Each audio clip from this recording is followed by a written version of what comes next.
अनंत अभिराम लिखते हैं, प्यारे सद्गुरु, प्रश्न मिटते जा रहे हैं लेकिन प्यास बढ़ती जा रही है। क्या तृप्ति मिलेगी?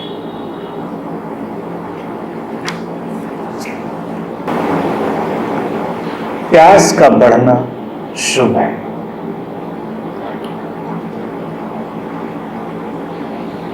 जीवन में तुम्हारी प्यास ही परिवर्तन लाती है। प्रश्न व्यक्ति के भीतर कितने भी क्यों ना हो और वो उन प्रश्नों के चाहे कितने उत्तर क्यों न इकट्ठे कर ले, उससे कोई परिवर्तन नहीं आता।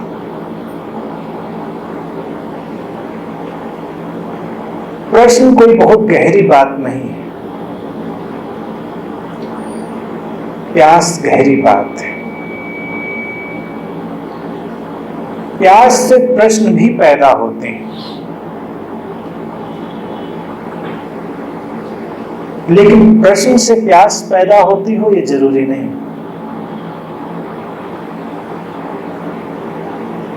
प्यास अकेली भी पर्याप्त है और प्यास से निकले प्रश्न भी सुंदर हैं, लेकिन अकेले अकेले प्रश्न तुम्हें ज्ञानी बना सकते हैं, पंडित बना सकते हैं और चेतनागत तल पर तुम बिल्कुल जड़ हो सकते हो। लेकिन प्यास एक ऐसी घटना है जब वो किसी के भीतर जागती है तो उसे बदले बिना नहीं रखती, उसे बदलकर ही मानती। प्यास आग की तरह, आग अगर कहीं जल जाए तो अपना काम करना प्रारंभ कर देती। आग जले और काम न करे तो फिर वो आग ही कैसे? प्यास भी ठीक वैसी ही है। तुम्हारे भीतर ये जागती ही तब है जब तुम प्रश्नों की और उत्तरों की व्यर्थता को जान लेते।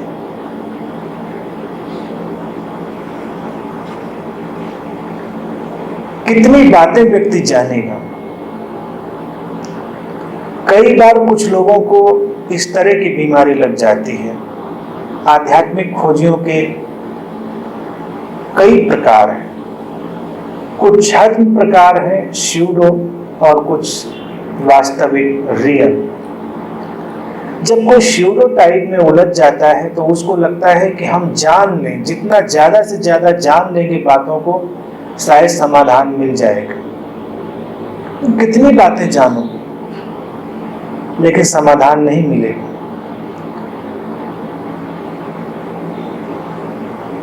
प्रश्न और उत्तर का सिलसिला अनंत काल तक चल सकता है,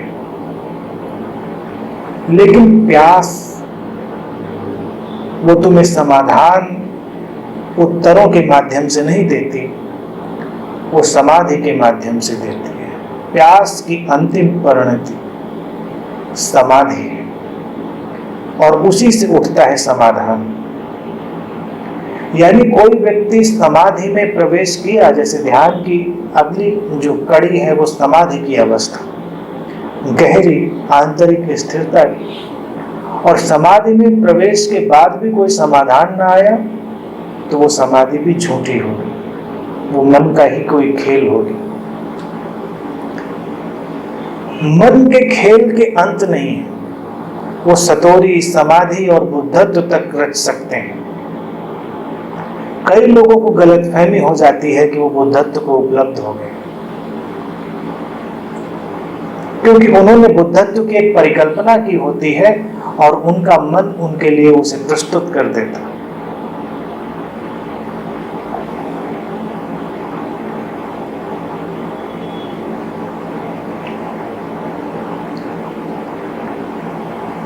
तुम्हें लिखा है कि तृप्ति कब मिलेगी। झूठी तृप्ति भी खतरनाक होती है। एक साधक तो चिर अतृप्ति में चलने वाला व्यक्ति, उसे तृप्ति की आकांक्षा भी नहीं। तृप्ति या संतोष एक साधक का लक्ष्य नहीं है। वो तुम्हारी यात्रा को रोक देता है। तुम्हारे भीतर तृप्ति आई, संतोष घटा और तुम्हारी यात्रा रुक गई। तुम जैसे जैसे गहरे जाते हो असंतोष की लपटें बढ़ती हैं। तुम जैसे जैसे गहरे जाते हो अतृप्ति की चिंगारियां और बढ़ती हैं। विरोधाभास ये होता है कि अंदर कहीं गहरी शांति भी है, अंदर कहीं गहरा ठहराव भी है, अंदर कहीं समाधान की रोशनी भी है, लेकिन अतृप्ति और असंतोष की आग भी है। यही विरोधाभास है। ये विरोधाभास ही तुम्हें अनंत पथ पर चलाता है। जैसे भारत में अध्यात्म के इतने ऊंचे शिखर छुए और फिर भी वो आध्यात्मिक रूप से दीनहीन हो गया, उसके कारण भारत में कुछ ऐसी धारणाएं निर्मित हो गई कि जो उपलब्धि है वो अंतिम बिंदु है। जैसे लोग मुक्ति की आकांक्षा करने लगे, जन्म मृत्यु के चक्र से बाहर होने की आकांक्षा करते रहे।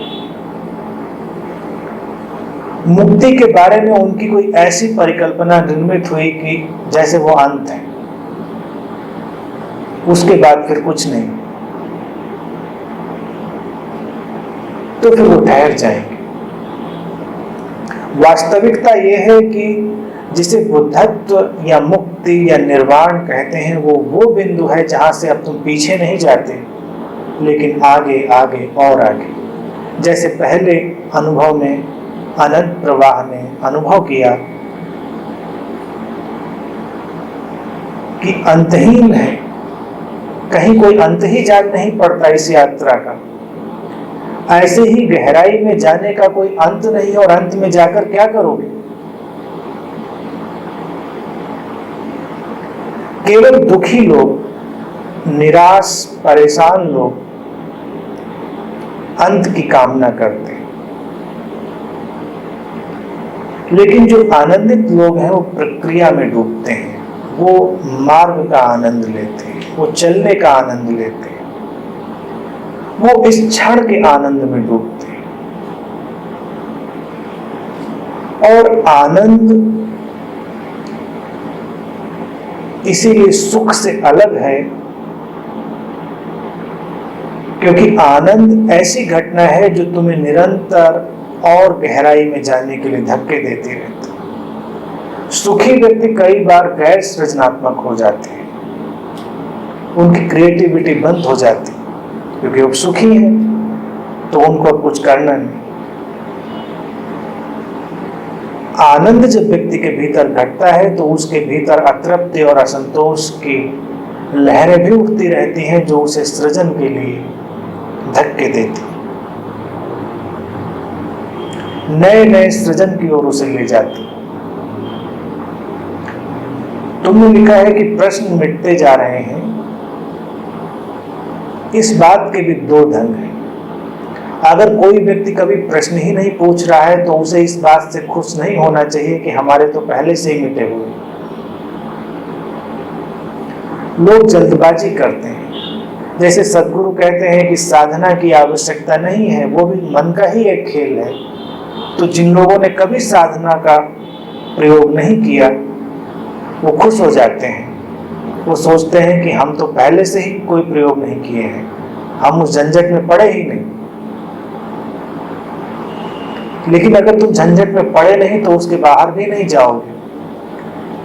जैसे विचार से ऊपर उठना है, विचार से मुक्त होना है, और कोई विचारहीन व्यक्ति है तो वो भी यही सोच सकता है कि मैं तो पहले विचार से मुक्त हूं, मेरे अंदर तो विचार आता ही नहीं। स्थितियां दो हैं, या विचार के नीचे या विचार के ऊपर, तो दोनों स्थितियों में मुक्त हो। तुम विचार से नीचे हो तो विचारहीन हो, और विचार से ऊपर हो तो विचार शून्य हो। विचार से ऊपर हो तो विचार के पूरे जगत का तुम उपयोग कर सकते हो जब चाहो, लेकिन अगर तुम नीचे हो, विचारहीन हो, तो तुम उसका उपयोग भी नहीं कर सकते। ऐसे ही प्रश्नों की स्थिति है।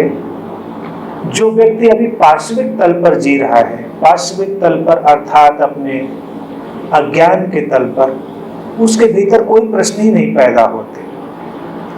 जैसे पशुओं का जगत है, खाना पीना सोना, जीवन खत्म, सुखी है पशु, बहुत सुखी है, तृप्ति में है। कोई पशु तुम्हें अतृप्त नहीं दिखाई देगा। एक दो दिनों से घास पत्ती ना भी मिले, खाना पीना ना भी मिले तो अतृप्ति नहीं है उसके अंदर,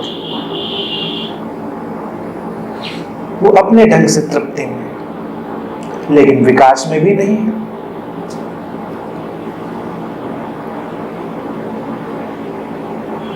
पशु या पक्षियों को कोई ज्ञान नहीं प्राप्त हो गया है, वो अभी जैविक तल पर ही जी रहे हैं, बायोलॉजिकल तल पर ही, इसीलिए उनको एक तृप्ति है।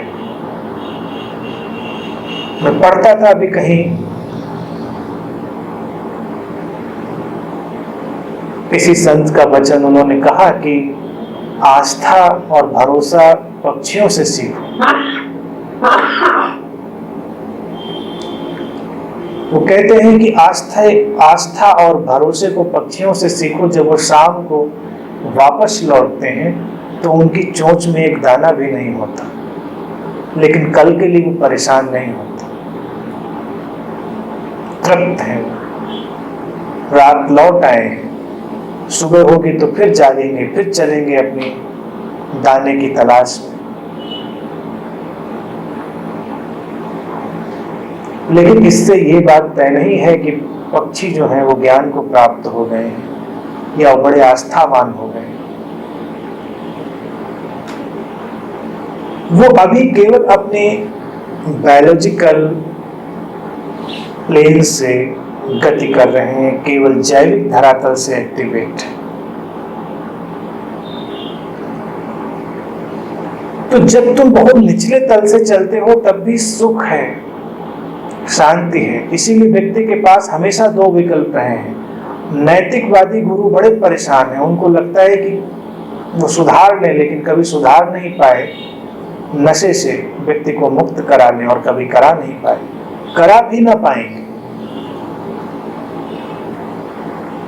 नशा भी व्यक्ति को नीचे जाता है और ध्यान ऊपर ले जाता है। दो ही विकल्प हैं, या तुम ध्यान की ऊंचाई में उठ जाओ या नशे की नीचाई में गिर जाओ। दोनों स्थितियों में तुम शांति में हो,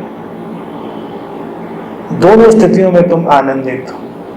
ध्यान की ऊंचाई में उठना मुश्किल जान पड़ता है तो व्यक्ति नशे की नीचाई में गिर जाता है, वो आसान जान पड़ता है। तो कोई भी नैतिकवादी व्यक्ति को नशे से मुक्त ना कर पाएगा।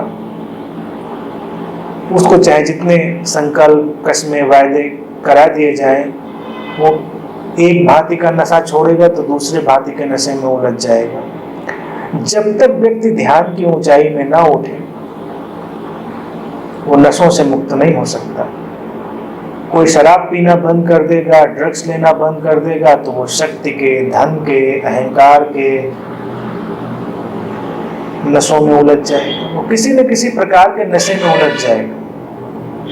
कोई ज्ञान के नशे में उलझ जाएगा, कोई अध्यात्म के नशे में उलझ जाएगा, कोई शराब के नशे से बचता है तो साधना के नशे में उलझ जाता है। साधकों को जितना मद से भरा हुआ तुम पाओगे उतना शराबियों को भी नहीं पाओगे। साधक ज्यादा मद से भरे होते हैं क्योंकि उनको साधना का नशा पकड़ गया। ध्यान जागृति है, अवेकनिंग है। ध्यान होश की यात्रा है और उसका अपना आनंद है।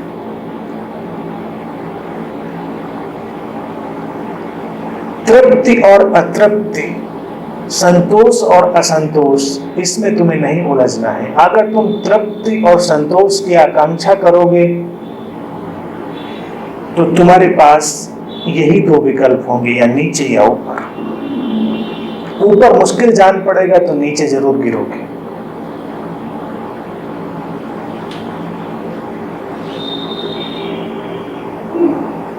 लेकिन अगर तुम अतृप्ति को और असंतोष को स्वीकार कर लोगे, उसको अपने जीवन का हिस्सा बना लोगे और उस अतृप्ति का और असंतोष का भी आनंद लोगे, तो तुम ऊपर ही जाओगे, फिर नीचे जाने का उपाय नहीं। एक वो व्यक्ति जिसने अपनी अतृप्ति और असंतोष को स्वीकार कर लिया है, उसे कोई नीचे ले भी नहीं जा सकता, उसे कोई भटका भी नहीं सकता, उसे कोई धोखा भी नहीं दे सकता। तुम्हें जो लगता है कि अक्सर कोई ना कोई तुम्हें धोखा दे देता है, वो इसीलिए क्योंकि तुम झूठी तृप्ति और झूठे संतोष का मार्ग खोज रहे हो। कोई भी मिल सकता है तुम्हें, किसी भी तरह के वायदे दे सकता है, सांसारिक आध्यात्मिक, और तुम धोखे के शिकार हो जाओगे। लेकिन अगर तुम अपनी अतृप्ति और असंतोष में जीने का चुनाव कर चुके हो, तो कौन तुम्हें भटका सकता है?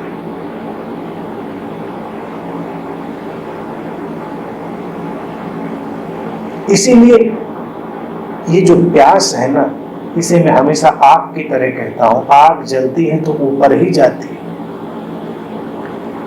आग जले और नीचे चली जाए, एक लौ, एक लपट ऊपर न उठे तो लपट ही कैसे?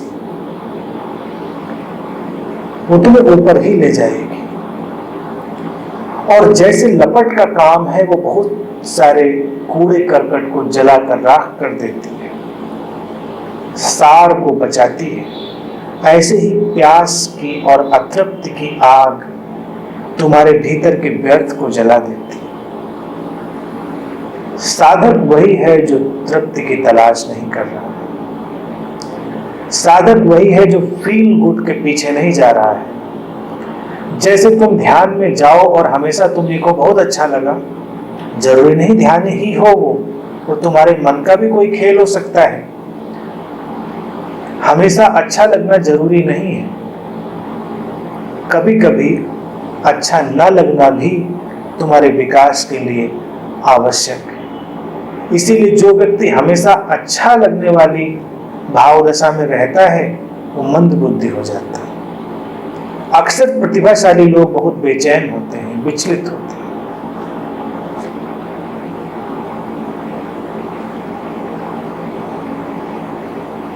अभी मनोवैज्ञानिक शोध करते हैं तो एक हैरान करने वाली बात उनके सामने आई। उन्होंने देखा कि व्यक्ति के स्वास्थ्य के लिए कभी कभी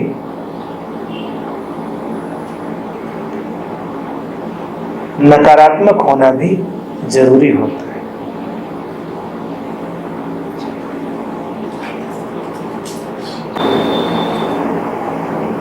कभी कभी नकारात्मक भावदशा से गुजरना भी तुम्हें स्वास्थ्य देता है। सकारात्मक भावदशा का भी तनाव बन जाता है। तो कभी कभी नकारात्मक में जाकर वो तनाव रिलीज हो जाता है। तुम्हारे लिए भी यही शुभ है कि तुम जीवन की ध्रुवीयता को, पोलैरिटी को एक्सेप्ट करो, स्वीकार करो और उसके साथ चलो। शांति और संतोष की तलाश ही मत करो। तृप्ति की तलाश करके क्या करोगे? और तृप्ति नाम से कोई मिल गया तुम्हें तो और अड़चन में पड़ोगे।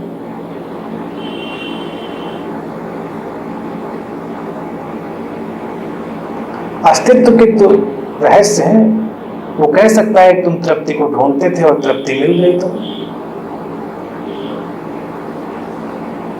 ढूंढो मत, उस आग में जलो और फिर पूरा अस्तित्व सहयोग देगा।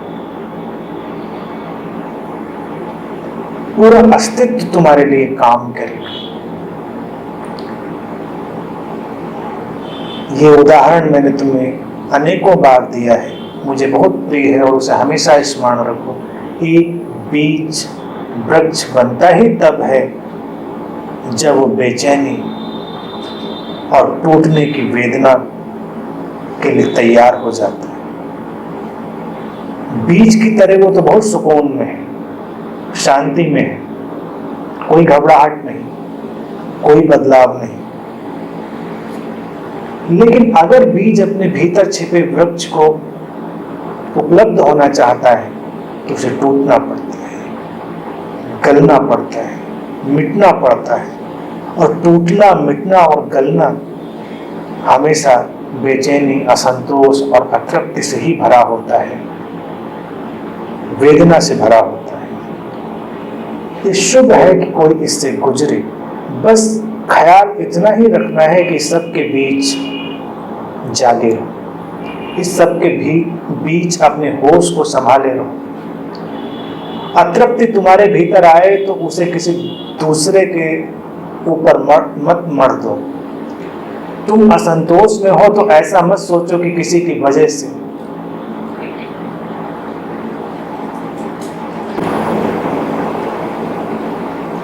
समझ रहे? इतना अगर तुम तय कर लेते हो तो दुनिया में किसी भी प्रकार की ऐसी शक्ति नहीं है जो तुम्हें मार्ग से भटका सके। अतृप्ति, असंतोष और अनिश्चितता, तीसरी बात कह रहा हूं, वो एक ही सिरे के पहलू हैं। अगर तुम इन तीन बातों को स्वीकार कर लेते हो, कोई तुम्हें धोखा नहीं दे सकता, कोई तुम्हें भटका नहीं सकता। व्यक्ति हमेशा किसी न किसी प्रकार की निश्चितता की तलाश में भटक जाता है या किसी संतोष या तृप्ति की तलाश में। तो इसे सूत्र की तरह याद रखो कि अतृप्ति, असंतोष और अनिश्चितता में मैं पूरे होश के साथ जीता रहूंगा, पूरी जागृति के साथ, और अपनी प्यास को लपट की तरह ऊपर ऊपर और ऊपर उठने दूंगा, तब तक जब तक सारा व्यर्थ जलकर भस्म नहीं हो जाता। आज के लिए इतनी ही बात।